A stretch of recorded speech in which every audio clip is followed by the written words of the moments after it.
Good evening, ladies and gentlemen. My name is Nemeka Onyeka Odeleri.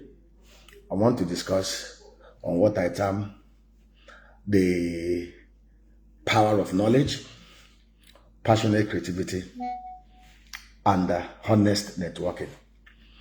You know, I am privileged to be the chairman of Southeast Farms and an agricultural processing company limited. And over the last 8 years, 9 years to be precise, we have been at the forefront of passionate advocacy, practical hands-on development and experiences on how we can deepen and produce within the agro value chain knowledge, expertise, productivity in such a way that will create job, such a way that will create domestic food self-sufficiency in Nigeria, starting from the southeast of Nigeria.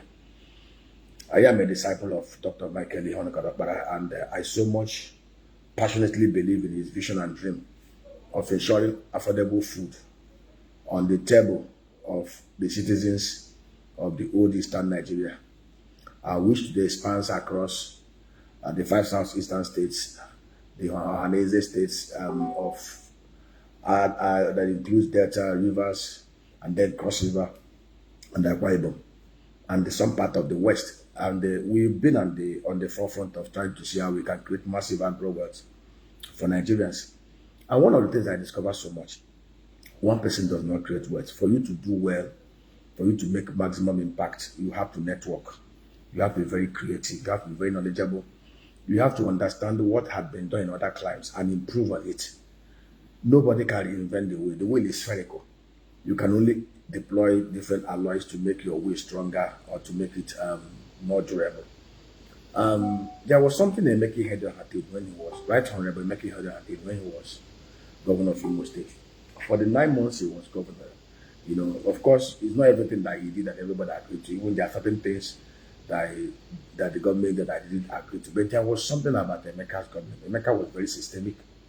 He was very, very focused. He knew what he wanted. But one of the things was he had a diaspora commission that he set up that was chaired by one professor that is based in the US. I've forgotten that his name again. And I worked closely with them. And that was always me one of the ideas, one of the concepts that I ran with when I ran as running mate to Tenewolo. We believe so much that our diasporans are very, very key to bringing investments into Nigeria, and also aiding our export. And what was it? We identify key and critical areas where we have productive, where we have competitive advantages in terms of production. It's one thing to produce, it's another thing to find markets where you will sell those things. And one of the things that worked under Emeka was that with those diaspora commissions, what Emeka did was that in every of the key city centers in Europe, in America, that commission, the diaspora commission worked to identify representatives, those that were like trusted people that we can talk with, that we can relate with. For example, I give you an example now. The Moringa oleifera industry is a very huge market. The biggest importers of the whole byproducts, the value chain from the powder to the leaves to the oil. China, US, UK, and Canada. They are massive importers of those products. And those products are things that we can produce more competitively here in Nigeria, as competitive as the Indians. And it's one thing to produce. So to access those markets, we need to have people, our diasporans who are living in those areas, who can easily also identify buyers, bulk buyers of those products. People that can be trusted, people that are registered with that have been vetted by the diaspora commission at home, that if you ship in $1 million worth of goods, they will not take the money and disappear. No, awesome. So their job was to aggregate warehousing, will move from here to them. Then they ensure that those who are buying it out there buys it and ensure that payments are made and are received and repatriated. From other areas like the maggots, for most people who don't understand, maggot is a huge, has a huge market in Canada, in the US, in the UK, for diverse uses, for skin care production, oil production, for animal food, for pet food, and all the rest of them. And here in Nigeria, we produce a kg of the maggot for less than 30 cents, you know. But in Canada, a kg sells for almost about $15. So the same thing for Cavendish banana and other things. You know, there's a group in Cote d'Ivoire that is almost about $3 million. You know, so so we have clear understanding of. We have the technology, we have the know-how, we have the resources to massively produce here. We have the gateway. We are talking with Ethiopian Airlines on how we can actually start working with them to be moving those things from Enugu. So everything has, so the importance of having governments who understand how these things work cannot be overemphasized. Emeka Ihedioha understood this. That was why the first thing he did was to stop. You know, and those guys were very focused. The prof, I don't know why I forgot his name. Prof was very focused with his team. And they, you know, to show how focused they are, they consulted widely. They tried to identify good heads like us, smart thinking people who have been at the forefront of it. Yes, I've been at the forefront because as far back as 2007, 2008, I worked with Nigerians in diaspora, Nidoa, Europe, America, Asia.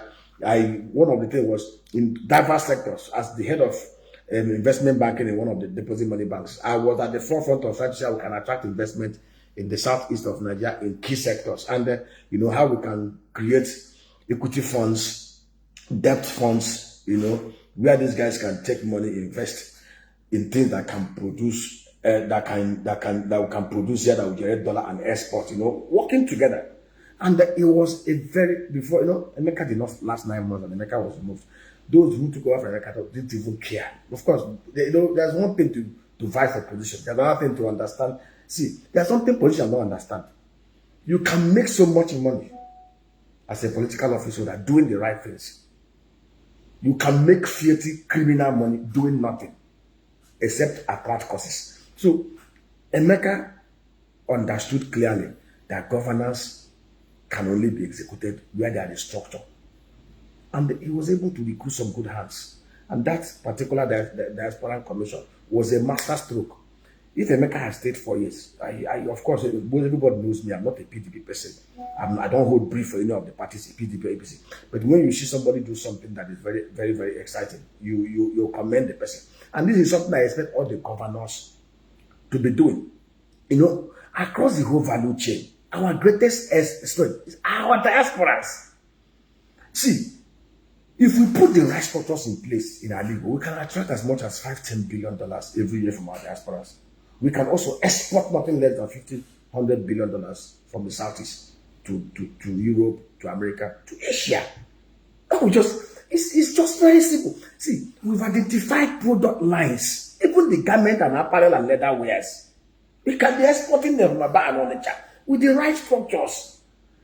You know, my guy Toscane in Aba does some of the best. Some of his suits are better than the kind of things that they produce in Hong Kong and sell here for $1,000. His shoes. So we know, we just need this. Governments with focus, government with understanding, you know, put the right structures in place, allow the private sector to run.